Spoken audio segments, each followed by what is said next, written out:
há um debate. Ele disse que queria que o debate fosse com todos presentes. Sim, senhor, estou de acordo. Eu estou a viver em Angola, mas já terminei o meu mandato, muito brevemente regresso. Mas se for necessário, é 1h40 de voo, vem cá. Mas não sou eu sozinho, Miguel Trovoada, há mais pessoas que devem vir para este debate. Portanto, esta maneira de não respeitar as pessoas, inclusive nesta explanação, o Sr. Presidente da República não respeita as pessoas e depois diz que há falta de respeito neste país. O exemplo deve vir de cima. É daí que deve vir uma ação pedagógica a ensinar as pessoas. Vocês acham que... Bom, eu sou um cidadão, mas também um cidadão que teve algumas funções neste país. Inclusivamente as funções que o Sr. Presidente da República está a exercer hoje. Como é que o chefe de Estado pode referir-se a um antigo chefe de Estado dizendo que eu não tenho nada contra os Miguéis Trovoada? Contra os Miguéis Trovoada. Isto fica mal a um homem de Estado. Sabe, eu podia, se fosse seguir um ditado aqui na nossa terra, uma norma, que diz que Momanchan Samokuji. Eu podia responder ao Sr. Presidente da República dizendo que eu também não tenho nada contra os Manuéis Pinto da Costa. Porque eu não posso aceitar. E eu não posso dizer isso por quê? Porque eu recebi desde muito pequeno aquele mínimo de educação dos meus pais que me habituaram a respeitar as pessoas. Vocês já conceberam o Presidente da República Portuguesa falando dos seus professores, dizendo os Mários Soares, os Ramalho Yanes, os Jorge Sampaios? Inconcebível. Portanto, eu digo sinceramente, eu lamento que essas coisas aconteçam, porque isso mancha a imagem do Estado. E quando nós estamos a exercer certas funções, temos que ter cuidado, porque estamos a exercê-la em nome do povo e temos que honrar e dignificar as funções que nós exercemos. Por conseguinte, a minha prisão foi o resultado de tudo isto. Vontade de me eliminar. Politicamente, bem entendido. O resto, só Deus sabe. O Sr. Presidente da República falou do censo, recenseamento, que ele estava fora, naturalmente. Quando essas coisas acontecem, o Sr. Presidente está sempre fora. Não sei se vocês já se perceberam. Mas posso deixar a marmita no fogo a cozer e sair, e depois vir encontrar a coisa feita. Não é verdade?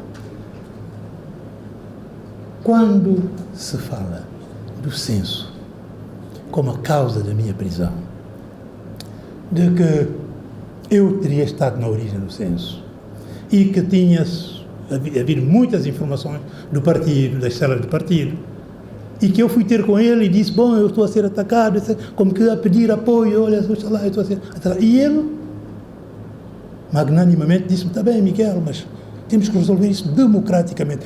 Entendo, oxalá, democraticamente. Naquela altura, em 1979, no quadro de um partido único, onde é que está democraticamente? Temos que resolver isso, Miguel, democraticamente. Então vamos fazer um conselho governador, alargado, etc, para resolver isso. Se fosse vontade de dizer, bom, nós temos informações sobre a atuação de um camarada, qual era a primeira instância a analisar essa questão? Temos o Biro Político, tínhamos o Conselho Coordenador, mas não, nada disso foi feito. Passou-se diretamente ao Conselho Coordenador alargado, com o representante das mulheres, da juventude, etc, para poder dar maior âmbito ao espetáculo. E aí o Sr. Presidente da República faz uma omissão grave. Não se pode ter uma memória seletiva, escolher umas coisas que convém e deixar outras. Naquele Conselho Coordenador, o que desencadeou tudo não foi nada do censo, não foi nada do recenseamento. Porque isto dizer que tivemos informações de vários cantos do partido. Que informações? Foram escritas? Quem viu? Eu não vi informação nenhuma. Não ouvi uma acusação direta dizer que tal membro do comitê de tal localidade, de tal Luxã, declara que o camarada Miguel Trovoada esteve em tal sítio, tal dia, teve reunião, teve encontro com o fulano e disse isso. Ninguém se pronunciou nesse sentido. É muito fácil dizer que tivemos informação de vários lados e meter isto na Assembleia. Mas o que provocou o choque, que o Presidente da República não disse, e eu lamento, foi a invenção de uma mala que ele disse que eu dei a um colaborador da presidência. Uma mala que continha uma bomba para este colaborador colocar no seu gabinete e fazer explodir e matar o Presidente da República. Vocês podem imaginar uma maquinação mais monstruosa do que essa. E foi essa declaração, logo à entrada, não foi nada de senso, é que provocou em mim um choque. Um choque. E durante 3 dias ele diz, de facto, fui bombardeado. Toda a gente tinha que falar. Quem não falasse é porque estava do lado do camarada Miguel Trovoada. Cuidado. Portanto, toda a gente não tinha nada a dizer. Bom, eu não tenho nada a dizer contra o camarada Miguel Trovoada, mas outro dia eu estava a passar, o camarada Miguel Trovoada mostrou descontentamento. Quer dizer, porque ele não sorriu. Portanto, isso é porque ele já estava descontente com o poder. Houve intervenções tão ridículas, porque eu escrevi-as todas, e escrevi tomando nota, tão ridículas como essa. Nós, quando fomos buscar o camarada presidente no aeroporto, víamos em cortejo, o camarada Miguel Trovoada estava tão zangado que ele vinha no carro, conduzir tão lentamente que tivemos que ultrapassá-lo. Vocês podem ficar espantados, é verdade, essas declarações foram feitas, há testemunhas desse Conselho Coordenador, ainda aqui em São Tomé e Príncipe. Vocês já viram o absurdo disto tudo. E durante 3 dias e 3 noites, foi isto, bombardear todos os lados. Eu ia ouvindo, tentava escrever, tomar nota, para responder. Enquanto os outros tinham reunião durante o dia, eu não só tinha que ouvir aquilo durante o dia, mas durante a noite ia tentar fazer a síntese e tentar elaborar uma resposta. Eu não dormia, estado de excitação em que me encontrava. Se eu tentasse tomar comprimido, a excitação era tal que vencia o efeito do comprimido. E durante 3 dias e 3 noites eu não dormia. Tenho aqui nesta sala, estou a ver, a senhora Dona Maria Helena, da Costa Almeida Trovoada. Hoje, por razões familiares, nós não estamos juntos, mas ela continua a ser legalmente a minha esposa. Ela sabe perfeitamente aquilo que se passou. Como é que eu passei esses dias e essas noites. E quando eu fui para responder à acusação tão absurda como monstruosa de que eu tinha mandado vir uma mala com uma bomba para matar o Sr. Presidente da República, eu cometi um erro tático. Porque naquela mesma madrugada é que eu descobri uma espécie de um tilt na minha cabeça. Disse, epá, afinal, isto tudo é isto. É uma montagem, e comecei a reconstituir todos os passos da montagem. Só que dentro daquela excitação toda, eu cometi o erro tático de começar por onde eu devia terminar. E chego, ou subo à tribuna, e pergunto à secretária do Sr. Presidente da República, é ou não é verdade que houve transferências do fundo do MRSTP para uma conta em Paris? E, de facto, o Sr. Presidente da República retraça isso bem. Ele diz que a secretária olhava para mim, olhava para ele, sem saber o que dizer. E ele disse, camarada fulana de tal, responda. E ela disse a verdade. Quando ela disse a verdade, a sala foi um murmurio. E há um dirigente, ministro naquela altura, que se levanta e aponta o dedo. Mais uma manobra do inimigo. E eu que tinha e tenho por esse antigo ministro uma estima pessoal, porque eu considerava que ele era um homem honesto, mas que estava a ser muito indutrinado por aquela questão revolucionária, ardor e não sei o quê, e não via toda esta montagem. E pensava que eu, de facto, estava a ser o tal inimigo que queria fazer coisa, mais uma manobra do inimigo para estabilizar. E isto com um alvoroço de toda a sala, que me impedia de continuar. E eu dizia, deixem-me continuar, deixem-me continuar, Contrariado, eu tive uma reação que eu próprio não sei explicar. Comecei a transpirar suores, uma baixa tensão e disfarci naquele conselho coordenador. Então, fui levado a braços para a residência onde eu vivia, de facto no recinto do palácio. Bem, mas isso é outra história, quando o Sr. Presidente quis com isso demonstrar a grande amizade, enfim, que existia entre nós. Eu até vivia no recinto do palácio, conhecia quartos, estava no gabinete, enfim, anedotas que não interessam para o caso. Eu fui levado para ali e aplicaram-me uma injeção, uma dose de cavalo, que eu dormi não sei quantas horas. Até houve inquietação, a senhora Dona Maria Helena, que pegou na ampola e procurou saber que tipo de injeção era aquela, porque a ampola não tinha nada escrito. Eu depois de dormir horas e horas. E durante esse período, o que é que acontecia? O chefe da segunda escolta do Sr. Presidente da República ia sistematicamente perguntar como é que eu estava. E uma das vezes, ele entrou em minha casa até a sala. Não estava ninguém ali, a minha esposa estava na cozinha, não sei onde. Ela, quando chega, veio ali com a sua arma. Ela perguntou, o que o senhor está a fazer aqui? Não, eu vim perguntar se a camarada Miguel Trovara ia bem. Ela disse, o senhor não precisa entrar para vir perguntar se o camarada Miguel Trovara está bem.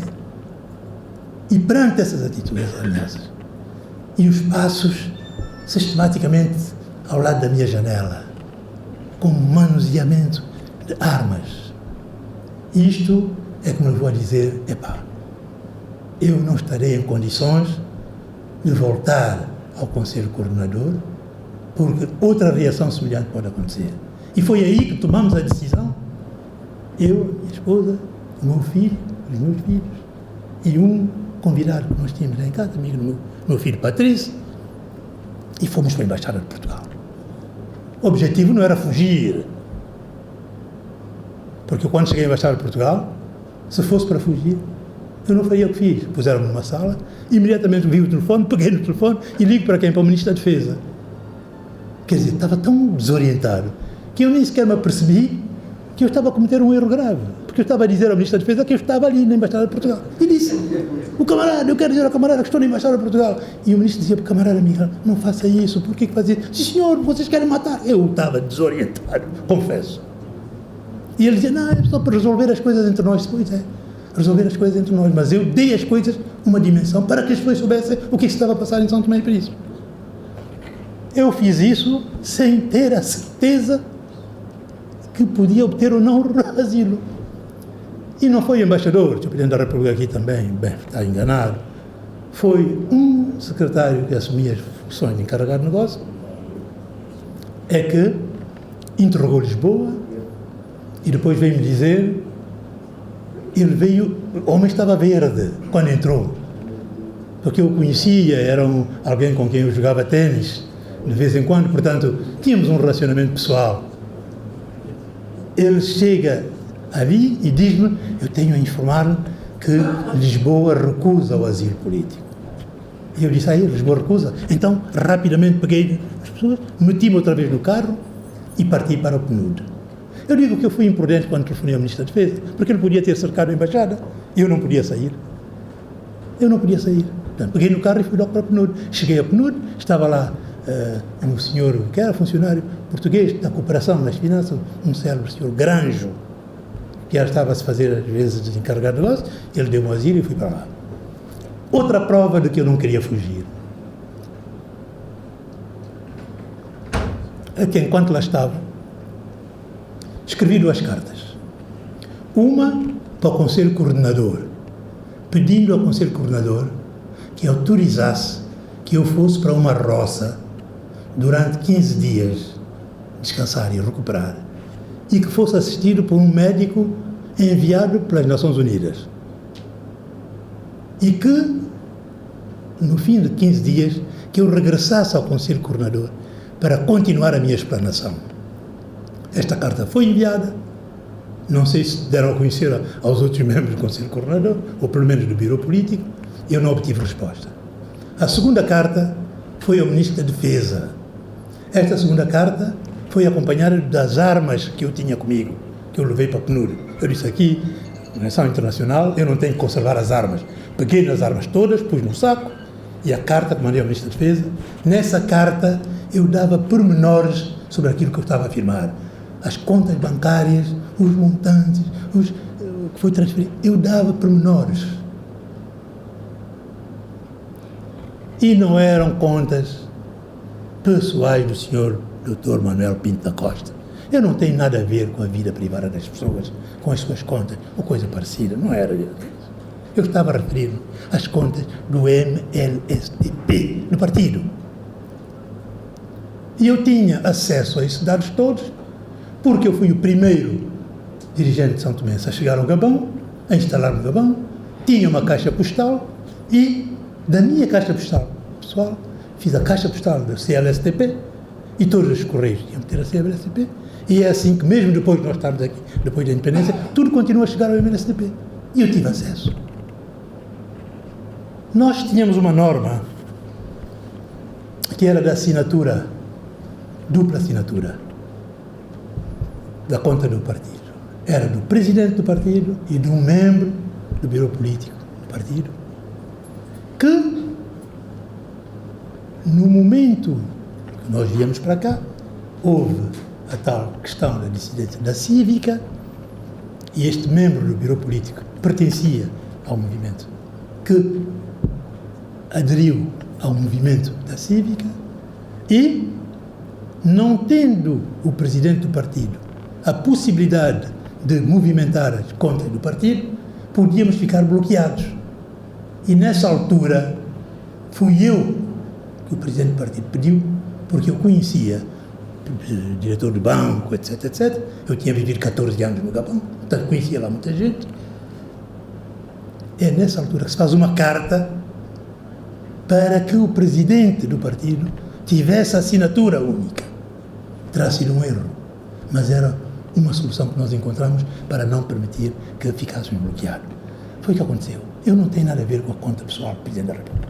Eu não pedi à secretária do Presidente, perguntei se ela era verdade, não é verdade, que ela ia à livraria fazer compra. Ridículo. O que eu tenho a ver com isso? Se um indivíduo tem a sua conta, manda alguém fazer compra, isso é um assunto político para eu levantar numa organização, não é verdade. O Sr. Presidente da República disse que ela ia fazer compras do material para a presidência. Sim, senhor, eu elogio por essa atitude patriota de apoiar o Orçamento Geral do Estado, mandando fazer compras com as suas economias pessoais para funcionar a presidência. Bravo, Sr. Presidente. É muito nobre isso. Oxalá todos os santomenses pudessem ter salários que lhes permitissem ter essas economias para contribuir um pouco para o nosso orçamento. Seria ótimo. Mas não foi nada disso que eu disse. Foi apenas esta situação. Uma vez no PNUD, essas duas cartas foram enviadas, e foi depois é que deram assalto à sede das Nações Unidas. Assalto, e que me prenderam, mano militar, e arrombaram as portas. Eu via da janela toda a equipa que estava conduzida por um coronel cubano. Foi daí que me levaram para a cadeia. Todos os papéis que eu tinha, porque viram que eu tinha escrito a carta, é porque eu tinha lá mais coisas, e tudo isso sumiu. O Sr. Presidente da República disse que ele soube que eu fui preso, e disse, não, o camarada Miguel Tavares não pode ir para a prisão, porque ele soube, ele não sabia. Arbitrariamente é que me prenderam. E ele achou que eu não podia ir para a cadeia. Eu faço uma pergunta que ele não respondeu. Será que o facto de eu ter ido às Nações Unidas era um motivo de prisão? Arrombar as portas para me prender? Qual era o crime que eu tinha cometido para ser preso? Tanto mais que eu tinha pedido para voltar ao Conselho Coordenador para continuar a minha explanação. Mas a resposta veio depois. Quando a senhora Dona Maria Helena, depois de várias insistências de pedido do encontro com o Sr. Presidente da República, foi recebida. E nesse encontro, ela está cá, ela pode confirmar, o Sr. Presidente estava furioso. Andava de um lado para o outro, fumando charuto sobre charuto, bebendo conhaque sobre conhaque, dizendo, sim, o Miguel traiu-me. O Miguel, que era um amigo, em quem eu confiava, e falar a ponta, falar disso, falar aquilo. Foi isto, ela está aqui. Eu não estou a inventar nada. E então eu apercebi-me de que, efetivamente, era isso. Eu tinha cometido esse crime de dar a conhecer. E o Ministro da Defesa, que recebeu a carta e recebeu as armas, entendeu que, de facto, a minha intervenção não era à toa. Tinha sentido. E, a partir de então, eu devo reconhecer que esse Ministro foi muito humano para compreender a minha situação, inclusive procurando facilitar as visitas da minha família. Mas quando o Sr. Presidente da República apercebeu-se disso, esse ministro deixou de ter a tutela direta. Ele começou a passar para o diretor do Serviço de Segurança e o ministro tinha já poucas margens. Mesmo assim, ele conseguiu obter algumas visitas. A cela de 5 estrelas, do Hotel 5 Estrelas, que o Sr. Presidente da República disse que mandou preparar para mim. Uma vasta sala, com quarto e sala, casa de banho, sofá e tudo. O Sr. Manuel Gomes da Silva está aqui presente, ele estava na cadeia, ele sabe muito bem em que cela eu fui colocado. Era uma sala vasta, é verdade, mas eu tinha uma cama e uma cadeira. Era meu mobiliário, não havia sala nenhuma. As janelas não tinham rede, não tinham persiana, eram apenas grades. E quando chovesse, com vento, a água inundava o quarto. E eu, à noite, tinha que me levantar, o chinelo boiava, eu tinha que pôr os pés na água, o chinelo para ir à casa de banho. Eu não tinha maneira de evitar a inundação da cela. E uma das visitas que eu tive, eu disse a Dona Helena, as condições em que eu estava detido.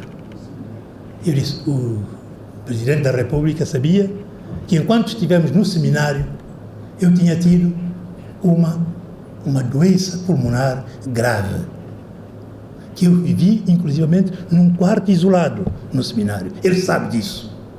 E ele sabe que nessas condições eu não podia estar a viver naquele quarto em que a chuva entrava. E eu tinha que andar com os pés na água. Ela foi e falou com ele.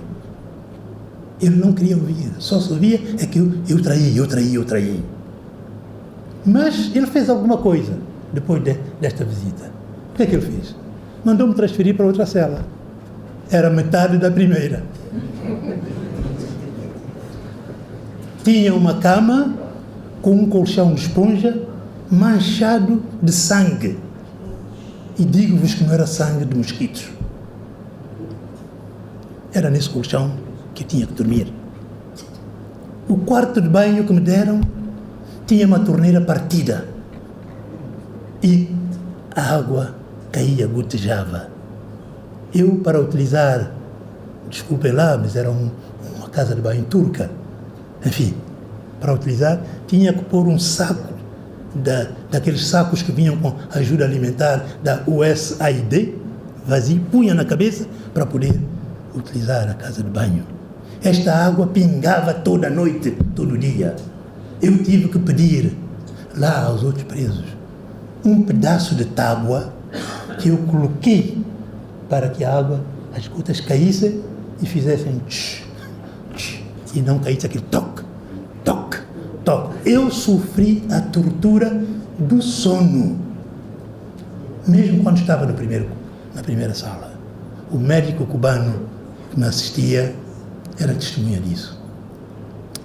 Esse médico disse-me, eu não acredito, ele disse, quando o elemento de segurança que ia para assistir à consulta, ele pedia que se afastasse, porque era a consulta do médico comigo, ele disse, eu não acredito nisso tudo. Porque eu vi o senhor no dia da CDR, na Praça da Revolução, Praça José Martí, em Havana, e a sua intervenção não corresponde a essa imagem que querem dar de si. De facto, eu estive nesse comício com Fidel Castro. E ele disse, o senhor está com um problema de tensão muito alta. Eu disse, eu não tenho dormido.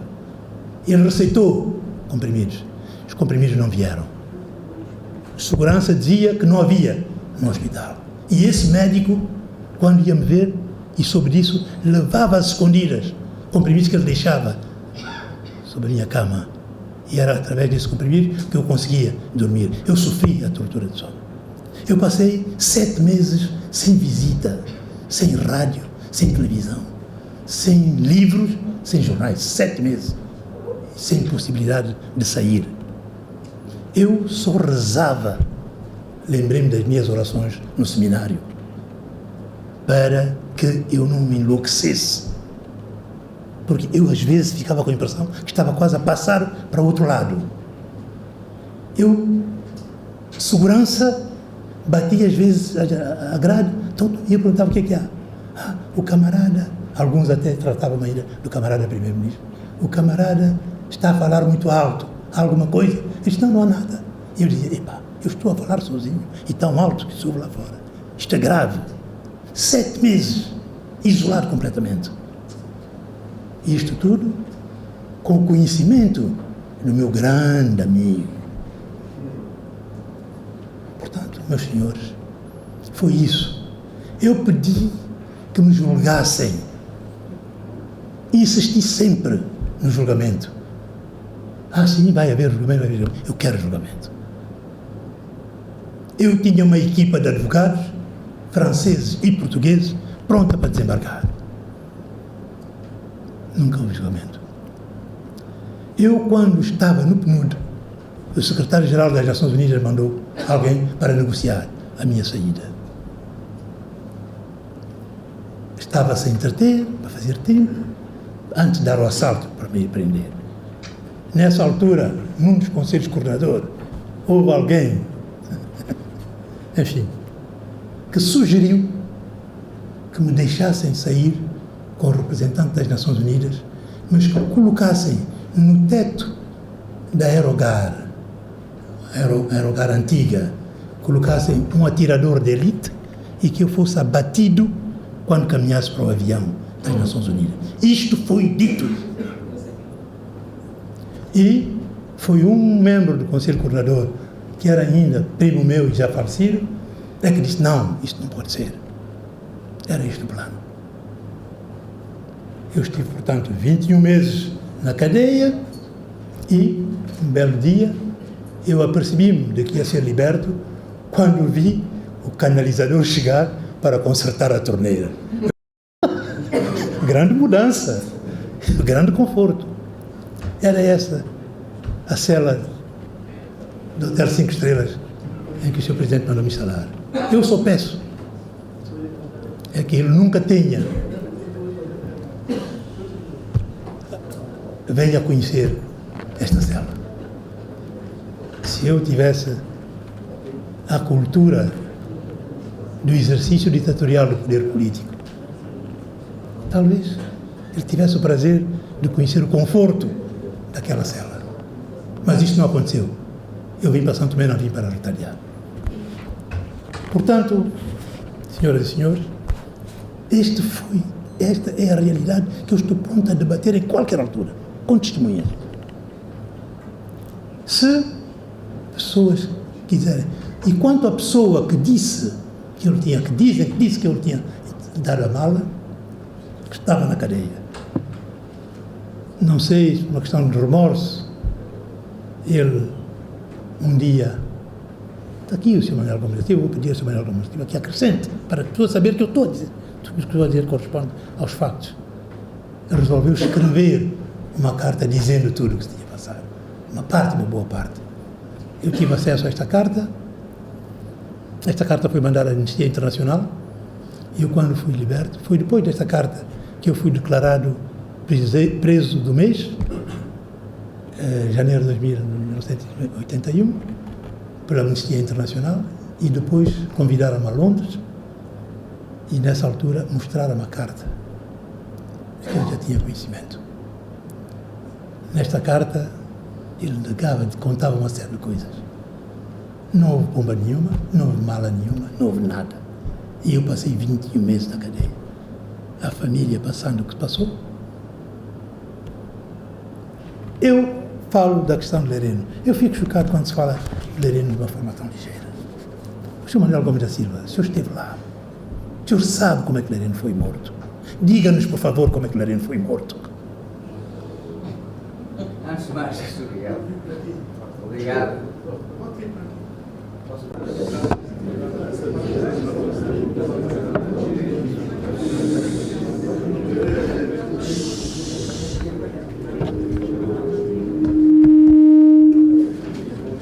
Viram que havia bola com muba?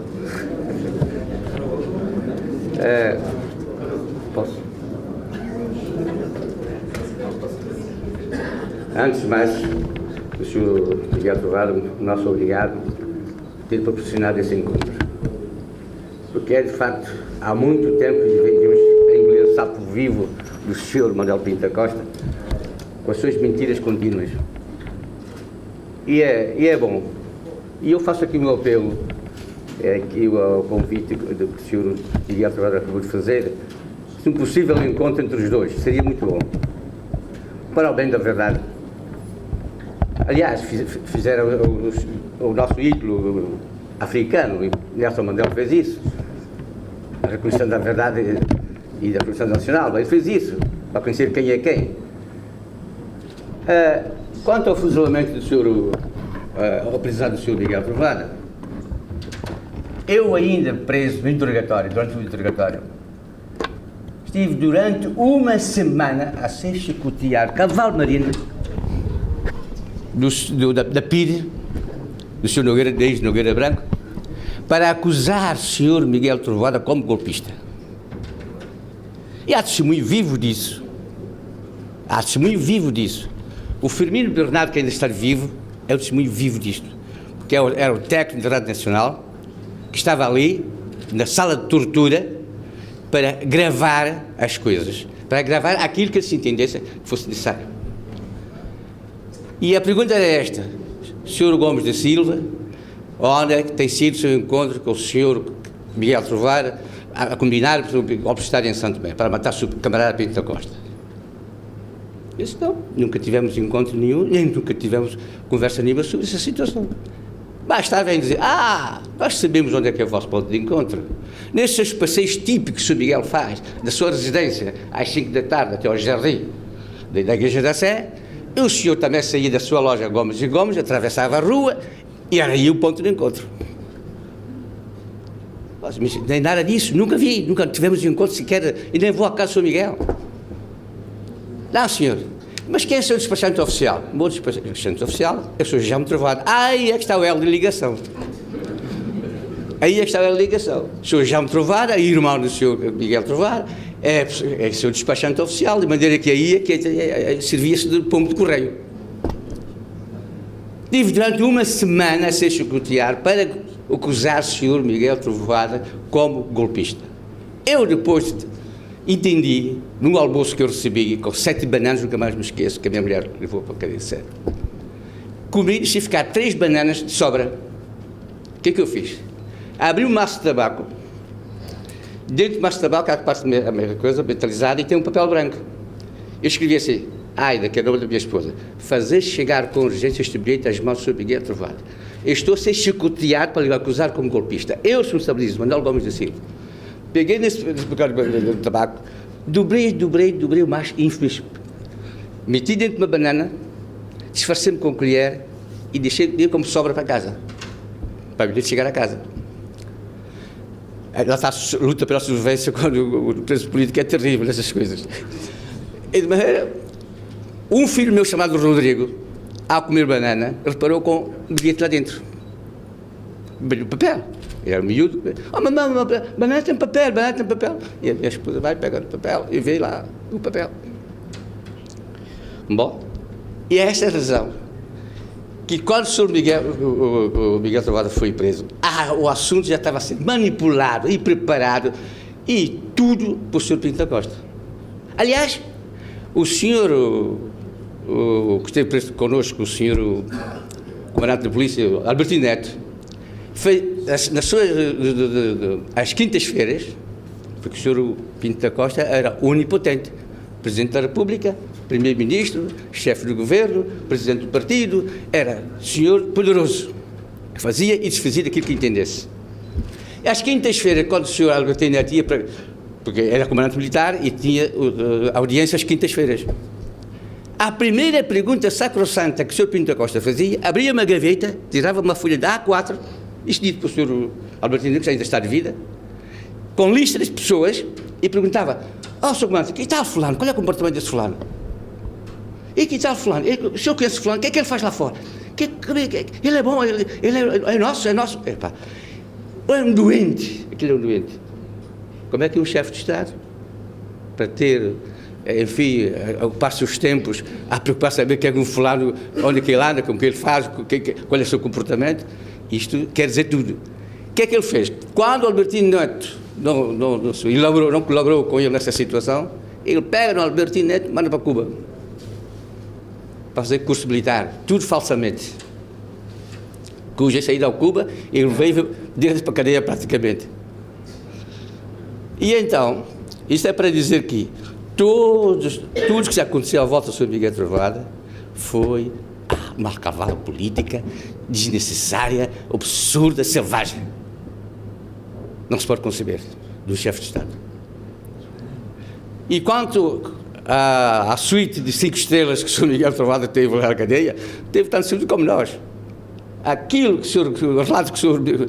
Miguel Trovoada fez da cadeia é aquilo que nós passamos. Eu tive 4 anos e 18 dias. Tive 1 ano e tal sem saber se a família sabe onde se eu estou a viver. Se eu estou não sei onde. Sem direito à visita.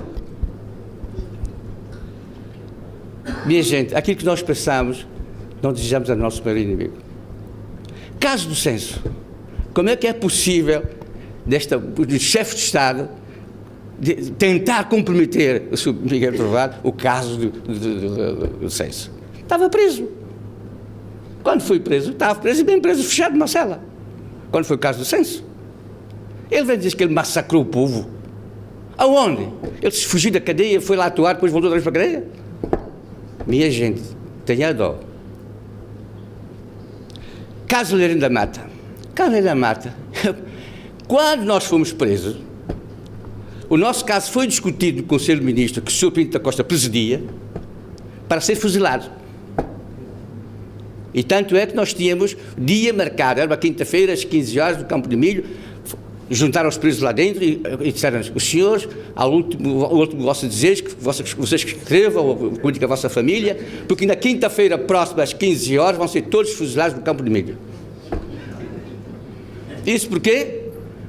Porque quando nós fomos presos, não existia pena de morte. Não existia pena de morte.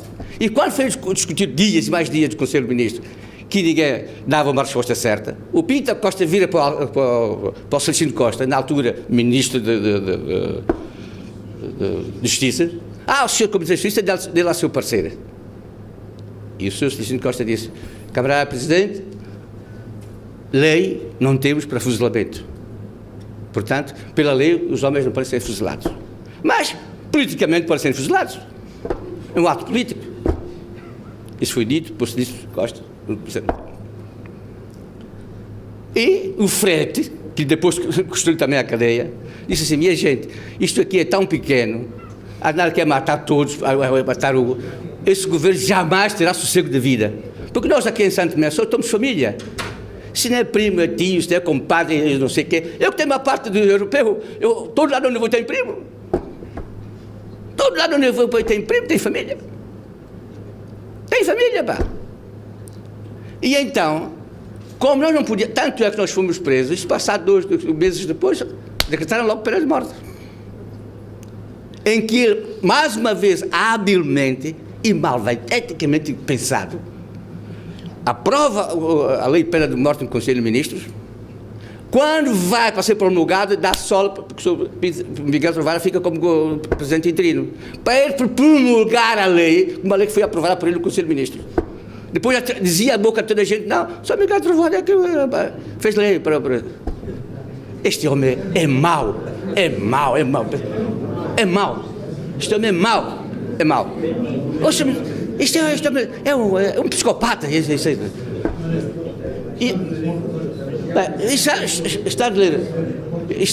de Lereno. Estado de Lereno vem, também é a continuação da coisa. Porque quando nós não fomos fuzilados, Então, eles começaram a pensar como arquitetar qualquer coisa para nos fuzilar lá dentro.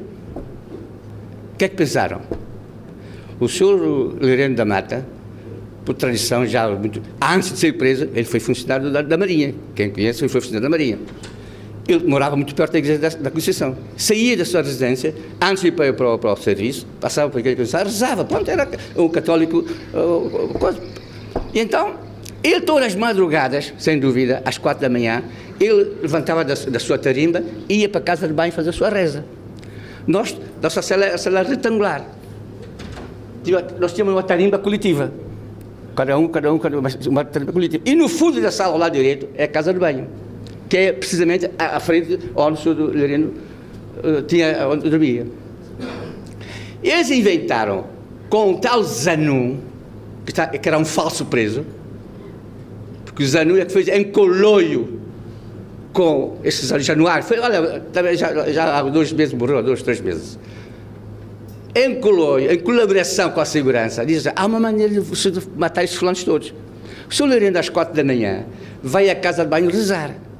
O que é que vai acontecer? Eu vou atirar a ele, começar a espancar, a dizer: o senhor está aqui a rezar para matar a Câmara Pinto Costa, o senhor está aqui para matar, porque não sei o quê, porque ele era um preso odiado por todos os presos, porque nós sabíamos perfeitamente que ele é que era o preso falso preso, durante o dia ele ficava na cadeia.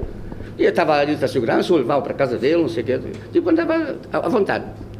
E então, é assim, e de maneira, quando eu começo a bater no Lereno, de certeza que os outros vão revoltar. E aí, veio o guarda e fogo, liquida-os todos.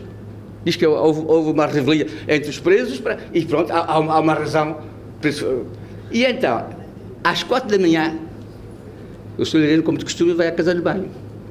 E nós estávamos deitados. Vocês sou filho disso, sou filho daquilo outro, você não quer rezar para matar como é Pinto Costa, para matar não sei o quê, bimba, bimba, bimba.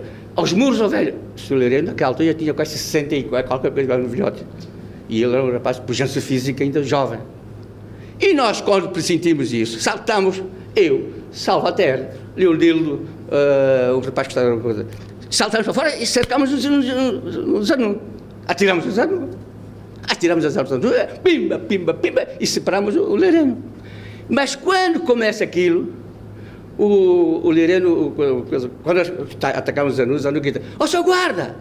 Um rapaz chamado Eufrásio, que ele fez, que era o chefe do guarda, responde assim: não sai, não sai. Vou pôr na faz, não sai, pode usar. Tudo combinado. Como é que às 4 da manhã, o guarda, na primeira vez que ele chama, vai estar à porta com a chave e abrir a porta. Mas muita coincidência. É muita coincidência. Então, o Eufrásio abre a porta e entra, vê o Zanu cercado. Mas ele não podia fazer fogo, porque o tiro também atingia o Zanu. Então, ele entra com essa coronhada. Pimba, pimba, coronhada aos presos, para afastar os presos, para o Zanu safar, para depois fazer o resto. O Zanu, como não tinha porta de saída, ele corre para o fundo da cela e entra para a casa de banho. E fecha a porta depois de gritar: Eufrásio, eu vou pôr fé, não está aqui a banza. E então, Eufrásio pega a coisa, puxa a culatra, mete a bola na câmara. Quando nós sentimos essa coisa, para quem minimamente sabe manejar uma arma, nós atiramos debaixo da tarimba, mergulhamos debaixo da tarimba. E aquilo estava escuro ainda, por 4 da manhã, aquilo não tem janelas nem nada, aquilo estava tudo escuro. E 3 rajadas de metralhadora. Depois o Sr. Pinto da Costa vem dizer que é uma bala perdida. Como é que é uma bala perdida? 3 rajadas vem dizer que é uma bala perdida. Mas outra mentira desse senhor que é o chefe de Estado. Da certeza, porém, o senhor Lereno, e com a sua inocência desses casos de arma, não se manifestou de entrar debaixo da cama. Ficou a arranjar a sua almofada para poder deitar de novo. E então, quando ele leva com esses 3 rajadas, corta-lhe, traça-lhe isso tudo, corta-lhe esse ao meio. E ele vai cai precisamente em frente da casa de banho, onde o Zanu está dentro. O Zanu, para sair, tinha que empurrar a porta para sair, porque o cadáver, já estava cadáver, estava a fazer pressão sobre a porta. O Zanu empurra a porta e dá uma pontapé na cabeça: não pouco não assim, ou não acabar com a criança. Sair para fora. E mal dele, que nós estamos debaixo da tarimba todos escondidinhos. Aqui, pessoal, ao amanhecer, por volta das 5 da manhã, já de dia, já havia mais pessoas no quintal. E você, para Leonildo, pá, o homem está aqui uma vala de sangue, pá, o homem está morto. E pá, como é que vais fazer? Epá, mas nós temos lá a dizer ao guarda que vai pedir um socorro, qualquer coisa. Não temos que terminar. Ah, sim. Sim. Então, foi assim que nós saímos e disse, senhor guarda, se não se importa, o Loureiro está muito ferido, não sei se estava interessado em levar-o para o hospital. Olha, quando ele deu conosco, foi um ato, espanto. O que é isso? Quer dizer, vocês estão vivos, não sei o quê. E um rapaz chamado Manuel, que depois mais tarde foi chofer da esposa do Sr. Pinto da Costa, um rapaz preto, filho da segurança, que andava com um Peugeot, carrinha Peugeot. A frase acabou feio, vou ficar testemunhando, vamos matar a gente, não falamos os outros. Mas a frase que fez aquilo foi um convite de fazer uma missão que, no fundo, ele é criminoso. Pronto. Isso é para dizer que tem que haver um debate mais sério, quer dizer, isso aí é muito sério, mas para poder o povo santo desmascarar as mentiras que estão contra a nossa sociedade. Muito obrigado, meu filho.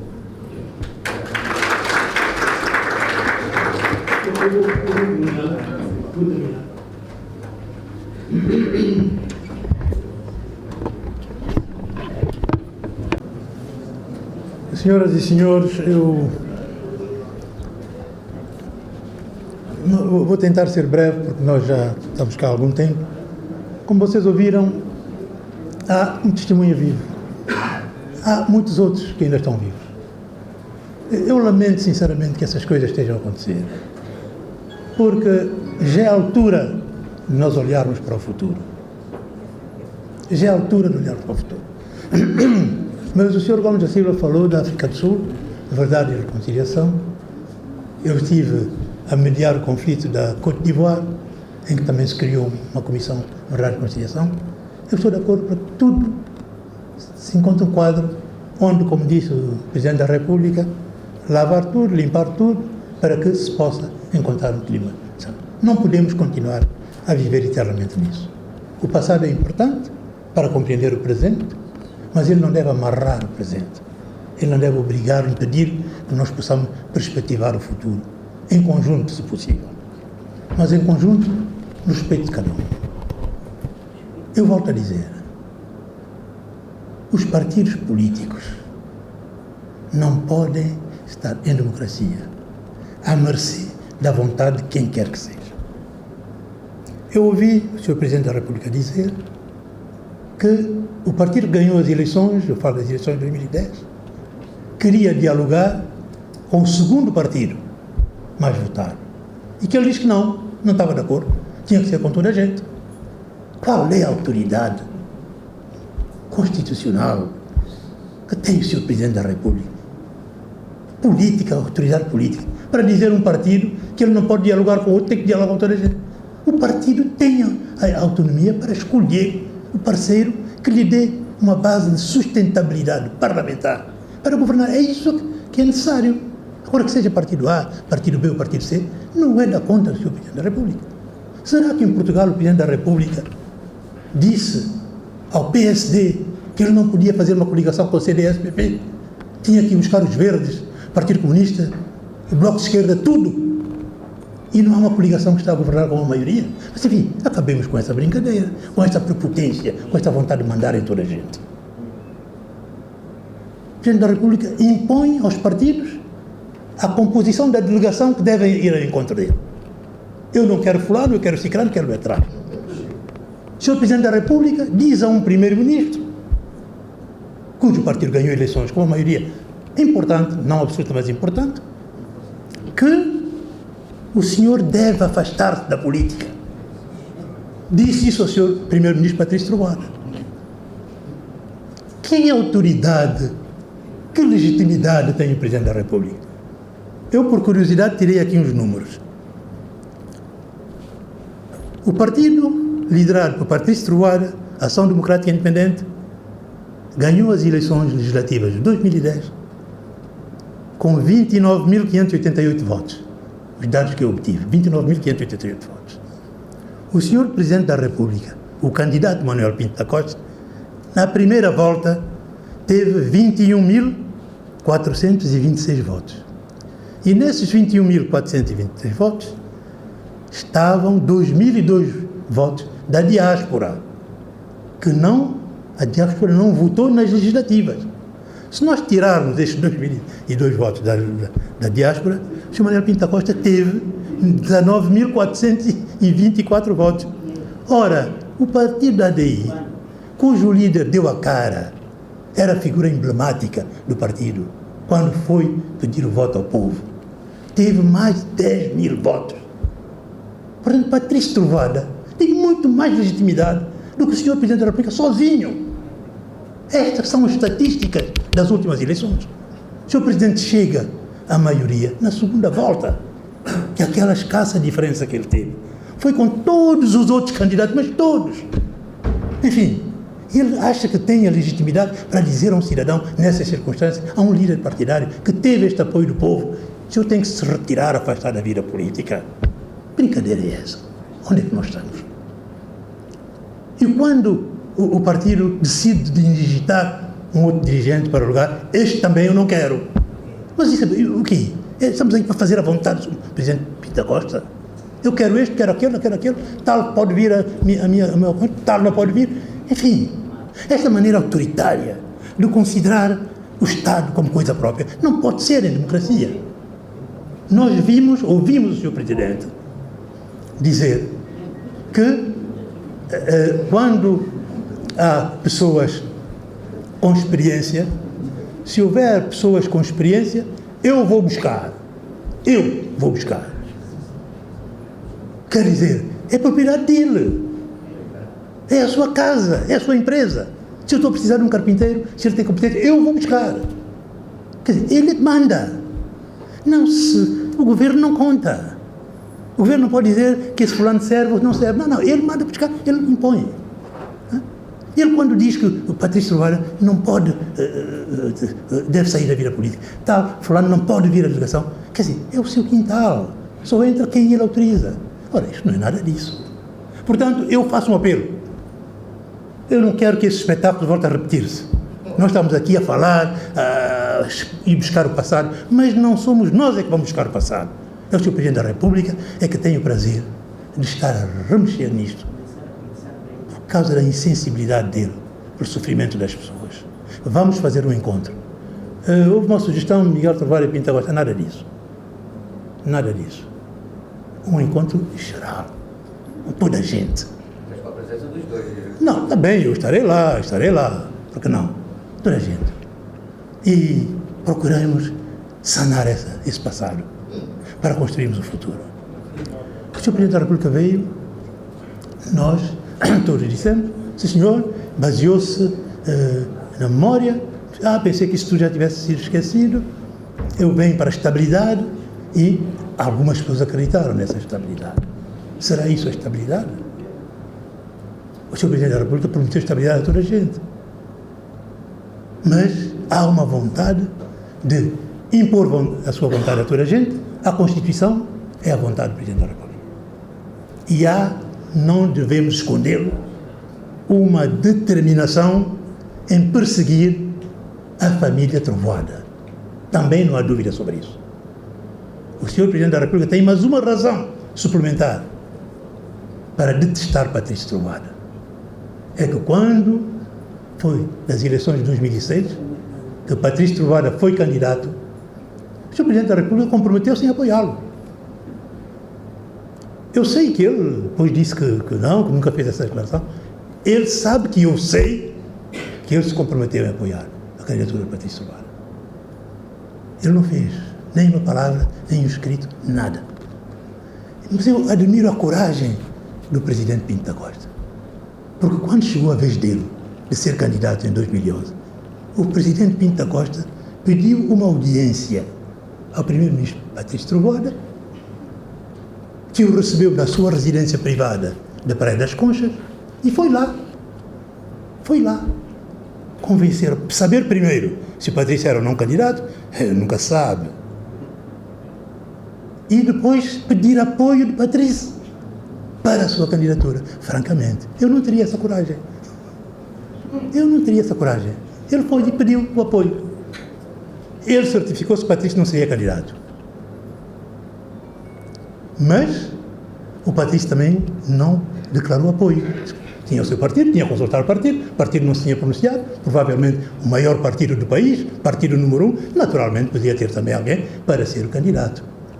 E eu disse ao Patrício, disse, olha, tu tens um inimigo político, prepara-te. Ele disse, não, a Constituição é clara, a inscrição é clara.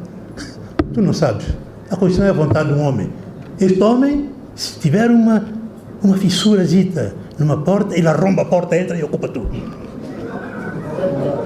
Se a Constituição lhe dá esta margem, ele ocupa tudo. E é o que está a acontecer agora. Nós tivemos o caso, eu segui isso, de interferência nos outros órgãos de soberania. Houve a contestação da eleição do atual Presidente da Assembleia. Eu não estou a apreciar se é justo ou se não é justo, não é isso a minha intenção. Houve essa decisão, houve uma moção de censura, a moção de censura é uma figura prevista na nossa Constituição. Se o governo cai é porque ele não tem a maioria que o sustenta no Parlamento, a moção de censura é normal. Isto aconteceu. Houve a demissão do Presidente da Assembleia, elegeu-se um outro Presidente da Assembleia, a Assembleia estava a funcionar com a maioria, e elegeu outro Presidente, é normal. Mas houve um partido que contestou, impugnou e enviou para o Tribunal Constitucional. Quando uma questão está sob a alçada de uma instância, sobretudo judicial, o Tribunal Constitucional, judicial com características próprias, outra instituição do Estado não deve interferir no sentido de condicionar a sua decisão, deve aguardar. Mas o Sr. Presidente da República impulsou o Presidente da Assembleia, que estava a ser contestado, para o Conselho de Estado e não aguardou. Ele podia, eu volto a dizer, ele, se o Sr. Presidente da Assembleia está no Conselho de Estado, pode ser tudo absolutamente normal e legal, eu não contesto isso, não é o fundo da questão. É o facto de uma questão estar na alçada de um órgão de soberania e outro órgão de soberania condicioná-la, porque quando ele toma a decisão em posse, já estou a reconhecer como Presidente da Assembleia e a contestação já não tem valor. Como é que o Tribunal Constitucional iria agora criar uma cacofonia ao nível do Estado que poderia provocar, efetivamente, uma desordem? Isto é uma intuição. Eu considero isso. Portanto, para dizer que não pode ser assim, este país já sofreu muito e continua a sofrer. Havia esperança no regresso do Presidente da República. Eu próprio disse-lhe, eu não votei para o senhor, eu não votei para ti, mas tu voltaste. É uma oportunidade que a história te dá, e raras vezes a história nos dá duas oportunidades. Ultimamente, depois da conferência de Malabo de agosto do ano passado, eu estive em trânsito em São Tomé, pedi um encontro com o Presidente da República e fui vê-lo no Morro da Trindade. Tivemos mais de 2 horas a falar. Eu fui vê-lo por sentido de Estado, como secretário executivo de uma organização internacional que o meu país faz parte. Eu tenho o conhecimento de toda uma série de desafios que se colocam na nossa região, da problemática da segurança e de defesa nessa região, das interações que se teve, e eu fui levá-lo esses documentos, esses dados, dizer, bom, a situação é esta, São Tomé e Príncipe tem um papel a desempenhar, agora o senhor e o governo é que sabem como explorar esses dados. Fui fazer isto por uma razão de Estado. Não é por eu gostar ou deixar de gostar, pouco importa. Não se faz a política gostando de uns e odiando outros. Não é nada disso. O homem não é um ser unidimensional. Ele tem várias dimensões. E eu posso não estar de acordo com ele numa dimensão e estar de acordo com ele na outra dimensão. Tudo bem, exploremos essa dimensão. Eu aqui em São Tomé e Príncipe, nos tempos em que eu ainda podia correr atrás da bola, eu jogava ténis. E os meus parceiros de ténis eram todos de partidos com quem eu não tinha afinidade já nessa altura. Era com eles que eu jogava. E nós tínhamos um prazer em estar no campo de ténis e jogar e discutir, etc. Mas depois não vínhamos perguntar se ideologicamente estamos juntos. Nós jogávamos ténis era o nosso ponto de encontro, de convergência. É isto que nós queremos. Portanto, nós temos que chegar lá. É assim é que vamos resolver os problemas. Eu disse ao Sr. Presidente da República, no que me diz respeito, eu estou disposto a contribuir para algo de útil, de positivo neste país. Eu tinha-lhe dito, eu sou pai de Patrício Trovoada. Ele conheceu Patrício, bebê. Se há problemas eu posso vir e falar, saber, conhecer, etc, etc. Ele disse, não, Patrício até é inteligente, muito dinâmico, é um indivíduo capaz, decidido, determinado, é um indivíduo assim que nós precisamos, Mas. Eu disse, meu amigo, não há rosa sem espinhos. Não é? Patrício Trovoada, como todos nós, tem os seus pontos fracos, as suas deficiências, os aspectos que não são necessariamente positivos, mas quem os não tem?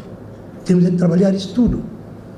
Mas eu vi também que seria muito difícil o Sr. Presidente da República conviver com Patrício Trovoada, porque Patrício Trovoada conhece os seus direitos, conhece o âmbito das suas... conhecia como Primeiro-Ministro, sabia a legitimidade que tinha pelo voto popular. Ele não ia aceitar o diktat do Presidente da República.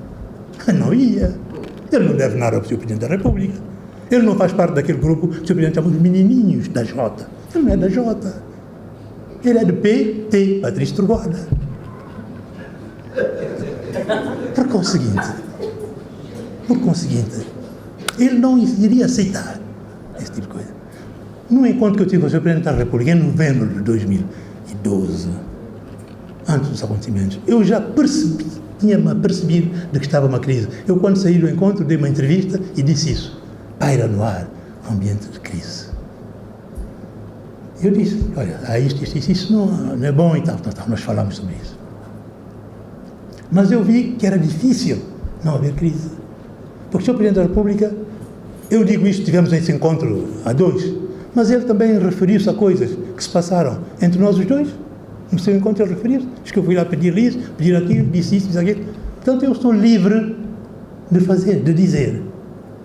O Sr. Presidente da República disse isto, que depois Patrício Trovoada confirmou numa entrevista, que esta Constituição também, o Presidente não pode fazer nada, não tem margem e tal. E eu disse, mas o senhor não conhecia, o senhor não, desculpa, eu dizia, mas tu não conhecias, porque entre nós ainda tratamos por tu, mas tu não conhecias a Constituição quando te candidataste à presidência? Sim, mas também nem um embaixador se pode nomear. E eu aproveitei e disse, a propósito, tu nomeaste um embaixador sem proposta do governo. Um embaixador italiano nomeado sem proposta do governo. E ele disse, não, mas foi um embaixador itinerante e os meus assessores disseram que eu podia nomear. E eu disse, primeiro, a Constituição não tipifica embaixador. Não diz se é itinerante, se é sedentário, não diz. Diz apenas embaixador. A partir do momento em que se nomeia o embaixador, tem que se cumprir os trâmites previstos na lei. E segunda questão, se tu estavas convencido de que esta nomeação fazia parte das tuas competências constitucionais, por que razão é que no decreto presidencial fazes figurar a cláusula que diz que, sob proposta do Governo, o Presidente da República decreta 1, 2, 3, etc. Portanto, se era uma competência constitucional do Presidente da República, não tinha que fazer referência à proposta do Governo, que essa proposta nunca existiu. E ele disse, e fazer agora? Fazer agora num Estado de Direito Democrático, é um Estado que se rege sob o império da lei. E se não estivermos de acordo com a lei, temos que mudá-la. Não podemos mudar a prática enquanto a lei estiver em vigor. É isso o Estado de Direito Democrático. Portanto, temos que começar a aplicar essas regras. Temos que ultrapassar essas questões. Não é um problema entre Miguel Trovoada e Pinto da Costa, sinceramente. Pinto da Costa falou da amizade, das mães, dos tios, dos padrinhos. Não interessa. Não é isso que nós procuramos. Não é verdade? Eu podia também falar do Pinto da Costa. Ele disse que eu ia entrar no quarto, não sei, não me lembro. Mas pronto, ele disse. Mas eu também não disse que ele viveu em minha casa. Está aqui a senhora Maria Helena, que recebeu de braço aberto. Ele, a mulher e a filha. Mas isso, o que é que isso tem, o que é que isso conta para a história de Santo Tomé e Príncipe? Deixemos essas brincadeiras. Falemos de coisas sérias. Como se costuma dizer, e ouço muitas vezes em Angola, brincadeira tem hora, senhor Presidente. Portanto, o que nós queremos é ver este país andar. Este país andar. Hoje há uma maioria. Esta maioria sustenta um governo. Este governo está em sintonia com o Presidente da República. O que é necessário para que tudo funcione? O que é necessário? Digam-me. Se nós acharmos que há coisas que não estão a funcionar, procuremos encontrar soluções. Se for necessário chamar outros, chamemos. Mas, por favor, não façamos disso agora um ponto de fixação. O povo santomense merece melhor. É necessário transmitirmos uma mensagem de esperança a este povo, a esta juventude, que não conheceu esses problemas que estivemos aqui a falar, lamentáveis, eu não queria voltar a isso. Isto já data de quê? 35 anos. Quanta gente nasceu, então, e outras também morreram. Vamos ultrapassar isso. Este país tem condições para arrancar. Nós estamos a constituir obstáculos a isso. E eu volto a dizer, e não são os partidos políticos que estão doentes. Talvez cada um de nós esteja doente na sua cabeça. Os partidos políticos têm problemas, eles vão resolver os seus problemas. E a única coisa que eu poderia aconselhá-los é dizer que se libertem, que não estejam eternamente à procura de um tutor, de um pater famílias. Não é nada disso. Temos que agir, mesmo se eles tiverem alguma fragilidade, mesmo se perderem hoje uma eleição. Estamos em democracia, perdemos hoje, ganhamos amanhã. Não é o fim do mundo perder uma eleição. O que é o fim do mundo? É perder a nossa alma, submetermos a outros. É preferível morrermos de pé do que viver curvados. É esta mensagem que eu quero deixar aos partidos e ao povo santomense, para não perder a esperança. Hoje nós já vemos pessoas que já sabem o que querem, e dizem, e fazem sentir. Porque parece que o povo só manda nas urnas. E eu tenho que conversar com pessoas que me vêm ver, que vejo, sou gay, não sai caguadinha. Já mesmo, não acaba a urna, não acaba a mandar. Ok, é uma posição. Mas é preciso que quem vier a ganhar eleições, ouvi dizer que toda a gente diz vai haver eleições, mas há uma pergunta que eu gostaria de fazer. É que, se o senhor vai haver eleições? Vai haver eleições, pode ser daqui a 1 ano, pode ser daqui a 6 meses, pode ser daqui a 10 anos. Mas agora o problema que me pergunto, vai haver eleições quando? No respeito das leis constitucionais. É isto que está em causa. Portanto,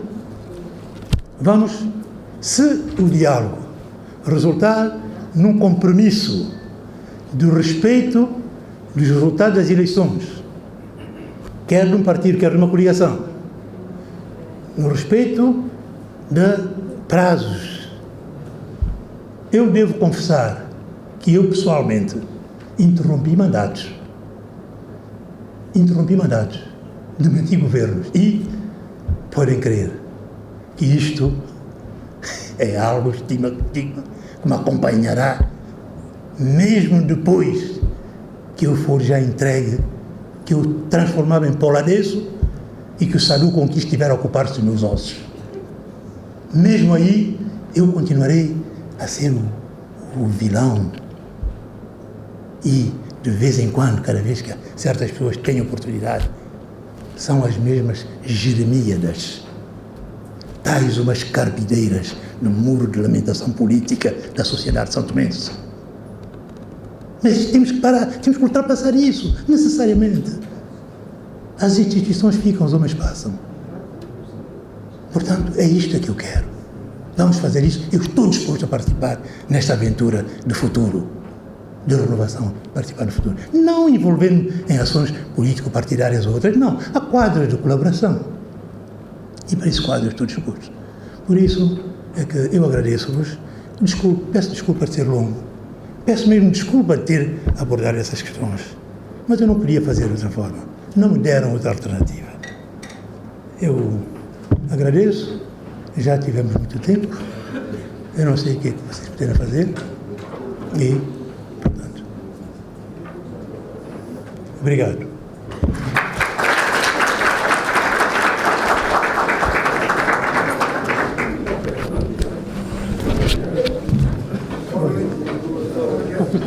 Tá bom.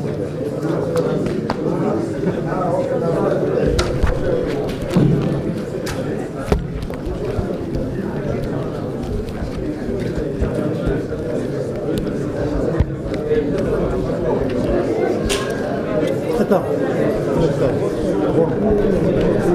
Passa amanhã. Passa amanhã.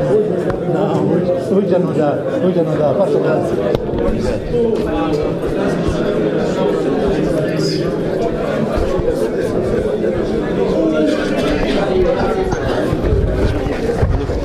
Eu não tenho transporte. Ah, tá bem.